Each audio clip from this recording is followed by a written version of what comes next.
നമ്മുടെ ബ്ലോക്ക് സ്ഥാനാർത്ഥി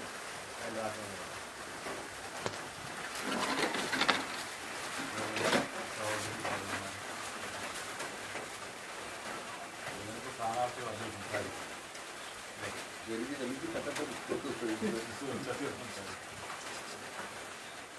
തെരഞ്ഞെടുപ്പ് ജില്ലാ പഞ്ചായത്ത് തെരഞ്ഞെടുപ്പ് വളരെ ഗൗരവമായി കാണേണ്ട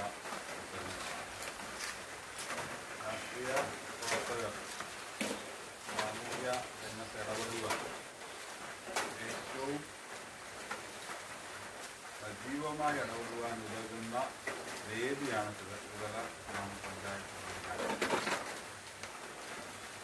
ഇതെങ്ങനെയാണ് ഇത്രയും ആകർഷണമുള്ള ഒരു സംവിധാനമായത് എന്നുള്ളത് ജനങ്ങൾ അറിയേണ്ട വിഷയമാണ്. ഇപ്പോൾ നമ്മൾ പറയാൻ സമയമില്ല.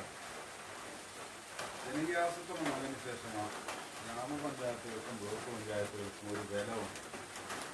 എൻ്റെ വീട്ടിൽ 88 തന്നെ അമ്മ ഗ്രാമപഞ്ചായത്ത് അംഗമായി 50 രൂപ കിട്ടുകയും ഒരു വാർഡിന് 5000 രൂപ മാക്സിമം. ഒരു വാർഡെന്ന് പറയുമ്പോൾ ഇപ്പോഴത്തെ 3 വാർഡ് ചെയ്യുന്ന ഒരു വാർഡ്.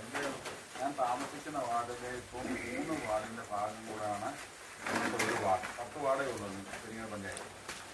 മൊത്തം 5000 രൂപ ഒരു വാർഡിൻ്റെ വികസന പ്രവർത്തനത്തിന് ഒരു ഗ്രാമപഞ്ചായത്ത് അംഗത്തിന് ഒരു വർഷം കിട്ടുന്ന വികസനത്തിനുള്ള പണം. അതിനെ മാറ്റിമറിച്ചത് ഇടതുപക്ഷ ജനാധിപത്യ മുന്നണിയാണ്. നമ്മുടെ നാരാ സർക്കാരിൻ്റെ കാലത്ത്